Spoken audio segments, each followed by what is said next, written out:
Hey guys, Chris here. Let's talk truck for a few minutes. So before you beat me up with a boot down rear shock installation on the Silverado, I did contact Bilstein. They said that's the way they're mounted. So here's a February picture before I did all the mods. So the mods include a 1-inch spacer underneath the struts in the front and add-a-leafs in the rear and one size up on the tires, AT style, Michelin's. Good comparison with the 14 Sierra there.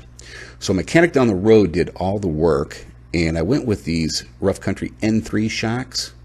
Big mistake. So 6 months later, after riding on these shocks, can't stand them. Jouncy, jouncy, bouncy, bouncy, side to side, go over railroad tracks and bumps and payload in the summertime. Borderline frickin' dangerous. So I contacted Bilstein, and they said go with these 5100s. You'll love them. So I took them, since I don't have a high lift floor jack and stands, I took them to Malibu's. This is where I've been taking my vehicles for the past 12 years. They're located in Moore, right next to I-35.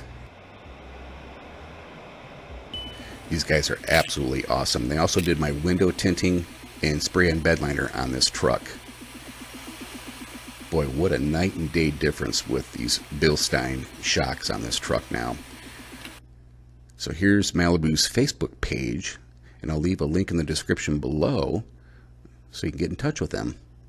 All right, guys. Hey, thanks for watching, and we'll see you next time.